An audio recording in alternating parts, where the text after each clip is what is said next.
Hey, good morning, everyone. I'm Josh McKelvin, and welcome to Close Up RNC on the road in Cleveland. Now, whether you like Donald Trump or not, chances are at one point over the last few months, you said to yourself, I can't believe that this is happening.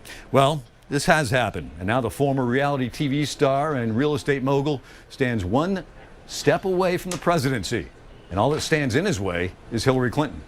Friends, delegates, and fellow Americans, I humbly and gratefully accept your nomination for the presidency of the United States. So to every parent who dreams for their child, and every child who dreams for their future, I say these words to you tonight. I am with you, I will fight for you, and I will win for you. To all Americans tonight, in all of our cities and in all of our towns, I make this promise. We will make America strong again. We will make America proud again. We will make America safe again. And we will make America great again. God bless you and good night. Now, clearly a lot of people felt many different emotions this week, but for one man in particular, you had to wonder what was on his mind. After all, Corey Lewandowski was the original architect of the Trump campaign, and we caught up with him this week to talk about what this week has meant to him. Corey, thanks for joining us. Good to see you. Thank you. It's great to be here. What has this week been like for you? Well, it's been the culmination of, what's been a long year and a half of hard work and dedication to educate the American people about what Donald Trump is going to do to change our country. And it was really exciting to see on the floor of the convention him being nominated to officially become the Republican nominee for President of the United States. For you personally, was that your best moment? The campaign's tough, and sometimes when you're in the campaign, you can't really see everything that's going on because it's so much tunnel vision.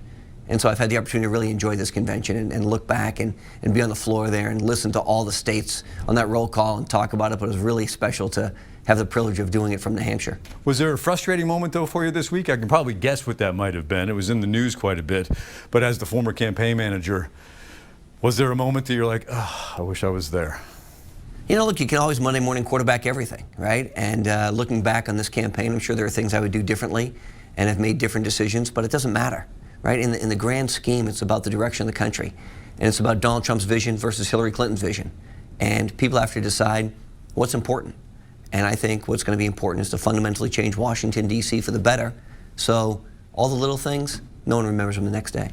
Yeah, I remember talking to you right after you took the job of Donald Trump's campaign manager, and I said, what's your plan? And you said, I don't know, we're just going to see what happens.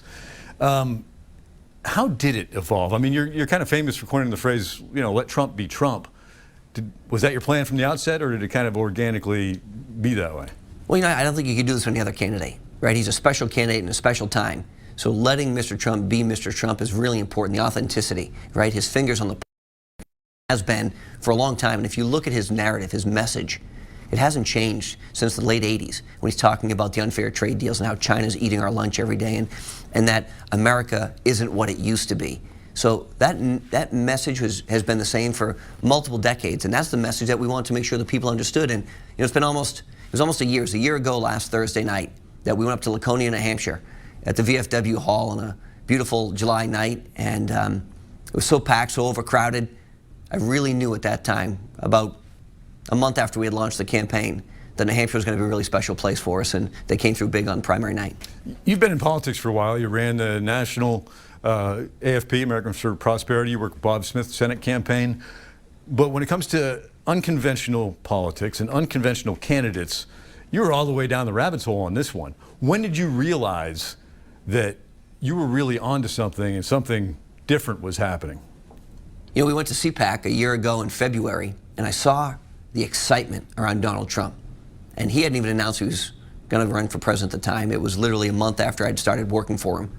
And I said, is this about him as a candidate potentially, or is this about him as a celebrity? either way, it was amazing. The people were 15 deep on both sides of the hallway. They wanted to see him, touch him, feel him, hear him. And I said, wow, I've never seen anything like this. And I didn't know if that was a one-off in February of 2015. And then we went to the next event, and it was the same thing. And the next one, and the next one, and the next one. And the people have come out of the woodwork, and they want to re-engage the political system that has been just wrought with disaster. And look, this campaign has been run outside the quote-unquote, norm of presidential campaigns. We didn't have consultants. We didn't have any of those things. If you didn't work in the office every day, you didn't have a job. And I think that's the way they should be run. And I think, hopefully, the American people recognize that that's how you run a government as well. Smaller, leaner, more efficient. And that's what Donald Trump will bring. How have you had to evolve, or how did you have to evolve during this campaign? No, I mean, the method is stay on message, be disciplined, don't stray too far outside the lines. Obviously, this campaign threw all that out the window.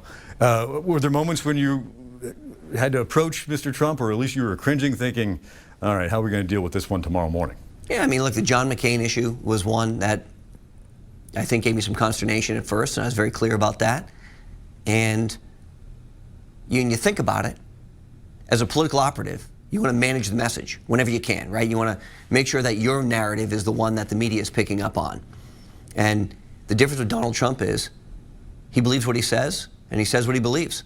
And he doesn't care what the mainstream media wants to report. He goes directly to the people. And he has bypassed on so many occasions the mainstream media by using his social media accounts, 20 million followers between Facebook and Twitter and the whole thing. And that has really allowed him to get his narrative out. But were there times like that John McCain thing where I said, hey, Mr. Trump, maybe we should rethink this? And he said, absolutely not. I meant what I said, and I'm going to stick to it, and that's what the American people deserve. And I said, wow, that's what a leader does. And so I had to rethink some of those things sometimes. Yeah, you were as close to Donald Trump as anybody in the last year or so. Obviously, there's a very public perception of Donald Trump for people that like him and people that don't like him. What do people not know or not understand about Donald Trump? He's so gracious. He's empathetic. He's funny. He is generous. And when you get to know him and you get to see him outside of the environment that many other people do, you see why he's been so successful in his life. Because he does what other people don't do. He brings you in, and he brings you in right away. And he's a man who has lived and succeeded so much on his gut instinct, whether it's in the business world or now in the world of politics. He brings people in because he wants them to be their friend. He wants to make a deal. He wants to work together. That's something that most people don't see. They see the tough Donald Trump, and he's tough, and he's a great negotiator, and he'll do great things for our country. But he's also a person who can get things done. And traveling with him on the road and being away from my family on so many occasions, he said, let's bring your family down. Spend some time with them. Go home and see them. Should I call your wife and tell her you're doing a good job? Because it's tough on the family. People don't realize that, but that's the man he is. And I think you see a little bit of that with his children. Your departure from the campaign, even after you left, Donald Trump was very complimentary of you publicly, never had a bad word to say. This hadn't been difficult for you, though, in the days afterward, because you knew that at one point that, we're going all the way to the convention, he's going to be the nominee, and I was the architect of this campaign. Obviously not everybody tells Donald Trump what to do, but you were there from the beginning. How tough was that to watch it in the recent weeks? Look, I've had some time to reflect on it, and what I reflect on is I had a front row seat in history. Looking back, how do you think anything other than this has been amazing? How do you think I'm so privileged and lucky that a guy who grew up in Lowell, Massachusetts got to do this? It's what our country's about. It's so amazing. And is there a small portion of us that says, geez, I'd like to be back there? Sure, right? Because you love the action. You want to be part of it. But I've been so lucky to have an amazing ride for 18 months and see it from the inside and have a small part in directing what took place. I'm fortunate and I'm blessed and I'm lucky. A lot of people don't think to stop and smell the roses along the way. You have. I missed it during the campaign. Right? I missed it when you were in it every day. I missed it because I was so focused on the small things because they make a difference to me. Is the podium sign on straight? Is the water ball in the right place? Is everything where it's supposed to be? this convention has really allowed me a little bit to look at it and say, this is what's really important.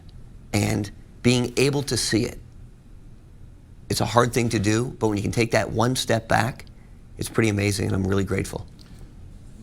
Someday, will you be able to tell your story? I mean, we hear about the confidentiality agreements, and I mean, they certainly make sense within a campaign. Will you be able to tell your story? And if you can, will you? I'll tell my story. I'll tell my story to anybody who wants to listen. Because the story is about the rise of the political outsider who took over the country, not by being next in line, but by force. And the story is about the American people who are so fed up that they haven't participated in the process in 30 years. The story is about how the blue collar has, you know, not had a pay raise in 20 years, and they want fundamental change. I can tell that story, and I'll tell it all day long because I've seen it in Michigan, and I've seen it in South Carolina, and I've seen it in every state that I've had the privilege of traveling to. And I see it in my hometown of Lowell, Massachusetts, where I grew up. In January, we went to the Paul Tsongas Arena, and there were 10,000 people there waiting literally in a blizzard for 4 hours to get in. And in Worcester, Massachusetts, and all these other blue-collar towns who want to change. That's the story. The story is the uprising of the American people who say, I want my country back. That's an amazing story. It is. And everything that's gone on in this campaign has been unprecedented and, as you put, amazing. Lastly, just let me ask you, I mean, you've become somewhat a celebrity in your own right, having run this campaign, a high-profile campaign. What's next for you? Have you thought about that? I'm going to spend some time with my family. I mean, you know, in these campaigns, families get pushed by the wayside, and I've got young kids, and I haven't had a chance to see them and play with them, and I want to do that. And I want to go back to New Hampshire, where I love and have a great place, and reconnect with my friends. You know, when you're in it 18 hours a day, 7 days a week, things go by the wayside, but that doesn't mean the trash doesn't still pile up at the house, and doesn't mean there aren't still bills there. And so my wife's had a big burden, and I want to go back and try and help alleviate now and reintegrate myself. Congratulations on everything, Corey. Hey, thank you very much.